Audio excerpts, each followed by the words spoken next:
Akashvani presents Morning News.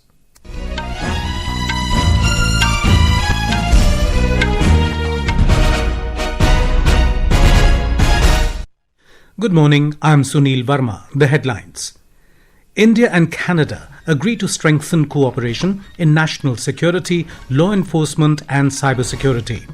Japanese Prime Minister Sanae Takaichi's ruling coalition records landslide victory in snap parliamentary elections. Seychelles President Patrick Herminie arrives in New Delhi for final leg of 5-day visit, meets key stakeholders across multiple sectors in Chennai and Mumbai. India's Tejaswin Shankar clinches gold medal in men's Heptathlon event at Asian Indoor Athletics Championships in Tianjin, China. And in tennis, India defeat Netherlands 3-2 to storm into second round of Davis Cup Qualifiers. India and Canada have agreed to formulate a shared work plan to guide cooperation on national security and law enforcement issues and to enable practical collaboration on respective priorities. The decision was taken during a meeting between National Security Advisor Ajay Dubal and his Canadian counterpart Nathalie Drouin in Ottawa on Saturday. The Ministry of External Affairs yesterday said that the two sides acknowledged the progress on initiatives aimed at supporting the safety and security of their countries and citizens. The ministry said it was agreed that each country would establish security and law enforcement liaison officers and that their respective agencies would build on working relationships. The two sides also committed to formalizing cooperation on cybersecurity policy and information sharing on cybersecurity issues. Japanese Prime Minister Sanae Takaichi's ruling coalition registered landmark victory in the snap parliamentary elections held yesterday, paving the way for promised tax cuts and a stronger defence system. According to the country's public broadcaster, the coalition, led by Ms. Takaichi's Liberal Democrat Party (LDP), has won 352 of 465 seats in Japan's House of Representatives. LDP alone secured a majority of 316, comfortably surpassing the 261-seat threshold for an absolute majority in the 465-member lower house, the more powerful chamber of Japan's parliament. Prime Minister Narendra Modi has congratulated his Japanese counterpart Sanae Takaichi for her victory in the elections to the House of Representatives. In a social media post, Prime Minister Modi said, "The special strategic and global partnership between the two countries plays a vital role in enhancing global peace, stability and prosperity." Mr. Modi expressed confidence that Ms. Takaichi's able leadership will take India-Japan friendship to greater heights. Seychelles President Patrick Herminie arrived in New Delhi yesterday on the last leg of his 5-day visit after productive engagements in Chennai and Mumbai. Union Minister Anupriya Patel received the visiting dignitary at the airport. The External Affairs Ministry said Seychelles President met key stakeholders including in the field of governance, industry, coastal management and health sector in Chennai and Mumbai. Prime Minister Narendra Modi will hold talks with the President of Seychelles in New Delhi today. Both leaders will hold discussions on bilateral, regional and international issues of mutual interest. President Herminie will also meet President Draupadi Murmu at the Rashtrapati Bhavan this evening. We have a report.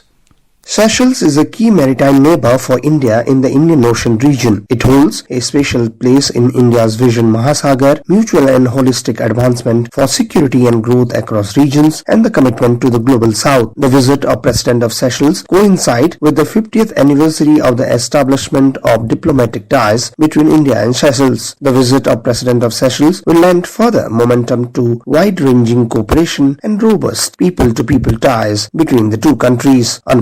Akashvani News, Delhi. Prime Minister Narendra Modi will interact with students across the country in the second episode of Pariksha Pe Charcha 2026 this morning.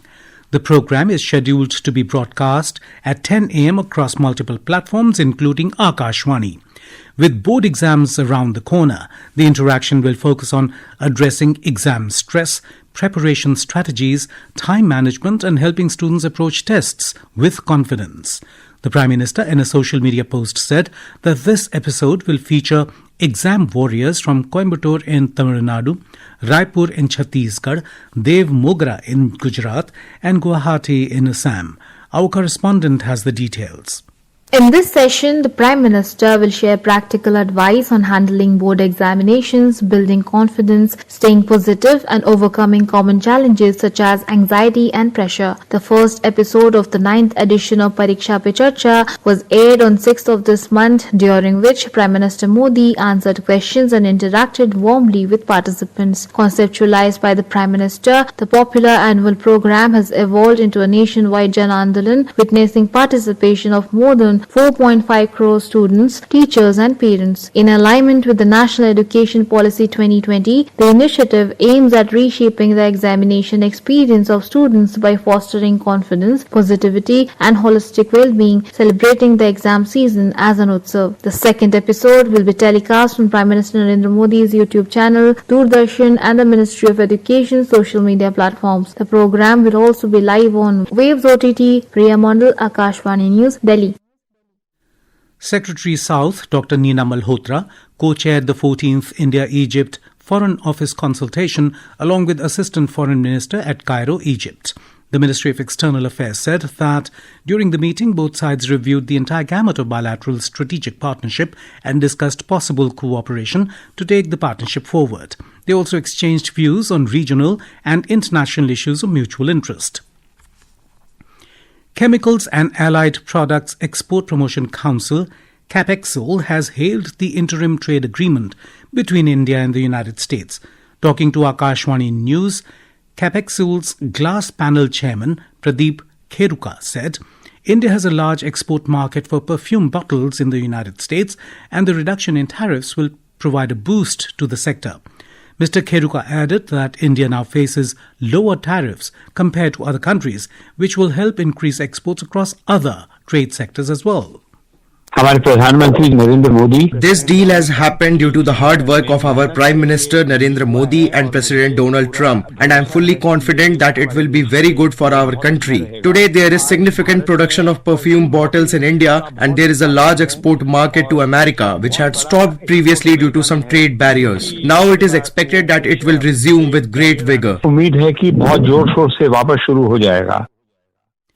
Union Home Minister Amit Shah will attend the closing ceremony of the Bastar Pandum festival in Jagdalpur today as the chief guest, concluding his 3-day visit to Chhattisgarh. The festival, inaugurated by President Draupadi Murmu on Friday, celebrates the rich tribal heritage of the region. More from our correspondent.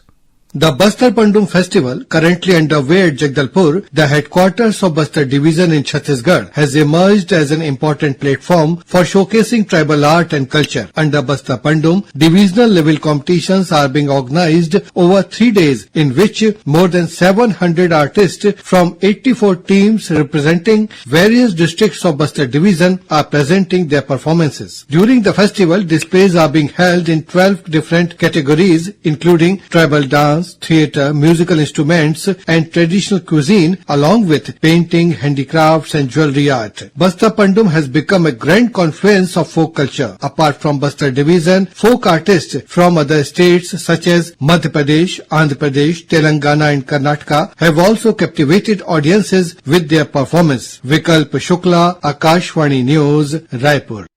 This is Akashvani giving you the news. For quick news updates round the clock, follow us on our X handle at AIR News Alerts. And for details of stories and more, log on to our website www.newsonair.gov.in and download News on AIR app.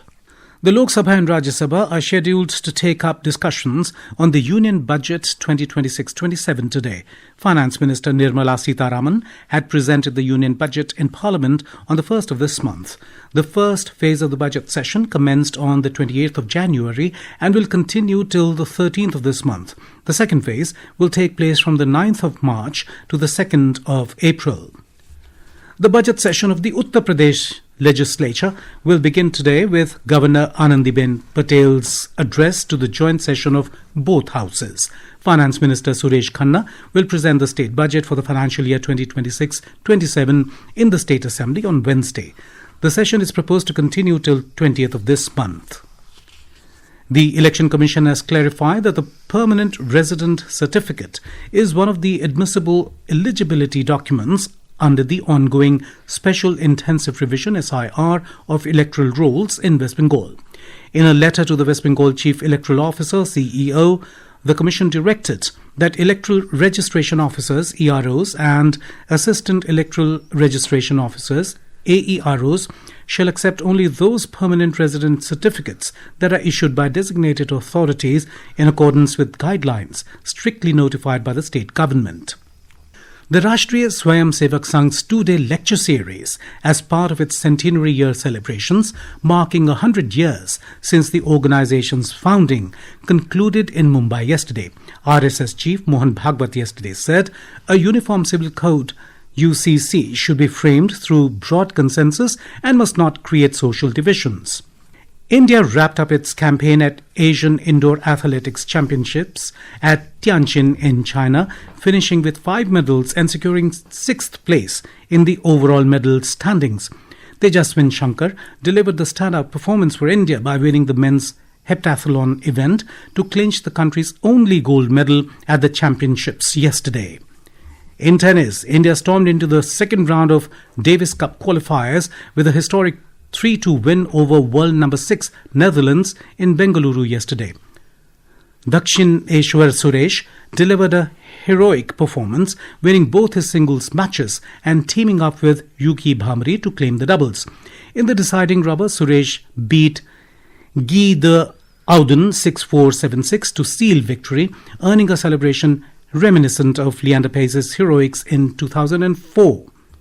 Services clinched the 79th National Football Championships for the Santosh Trophy after edging past Kerala 1-0 in the final at Dhakwakhana Stadium in Assam yesterday. The victory secured Services their 8th Santosh Trophy title. And now, for a look at today's newspapers, it's over to Tanvi Khurana. Thank you, Sunil. Dailies have widely reported on Prime Minister Narendra Modi's visit to Malaysia. The Times of India leads with the headline, in clear message, Malaysia-India slam cross-border terror. The Hindu headline reads, India-Malaysia ink pacts to expand strategic ties. Financial Express quotes Commerce and Industry Minister Piyush Goyal as asserting that buying oil from the US is in India's strategic interests. The Union Law Ministry has increased the fees of advocates who represent central government in courts across the country after 11 years, writes the Pioneer. In a first, the Cabinet Secretariat has sent administrative scorecards to secretaries in the central government, showing percentage of marks obtained by them based on their individual performance and that of their departments, reports the Indian Express. The editorial in the Pioneer today highlights a women-led conservation model in Spiti's harsh high-altitude landscape that is transforming human snow leopard coexistence. By employing local women as paid monitors, guides and conservation workers, protection of wildlife has become a source of livelihood, reduced conflict and boosted snow leopard numbers in Himachal Pradesh by over 60% since 2021. 12 cities across the National Capital Region along with 4 NCR states and Delhi have submitted detailed pollution mitigation plans to slash pollution in the region this year, reports Hindustan Times. And finally, the long arm of the law finally caught a man in Madhya Pradesh 45 years after he was booked for stealing wheat worth 100 rupees, reports the Asian Age. And with that, it's back to you, Sunil. Thank you, Tanvi. And now, before we end the bulletin, the headlines once again. India and Canada agree to strengthen cooperation in national security, law enforcement and cybersecurity. Japanese Prime Minister Sanae Takaichi's ruling coalition records landslide victory in snap parliamentary elections. Seychelles President Patrick Herminie arrives in New Delhi for final leg of 5-day visit. Meets key stakeholders across multiple sectors in Chennai and Mumbai. India's Tejaswin Shankar clinches gold medal in men's Heptathlon event at Asian Indoor Athletics Championships in Tianjin, China. And in tennis, India defeat Netherlands 3-2 to storm into second round of Davis Cup Qualifiers. For details of these stories and more, log on to our website www.newsonair.gov.in and News on AIR app. And with that, we end the morning news. Have a nice day.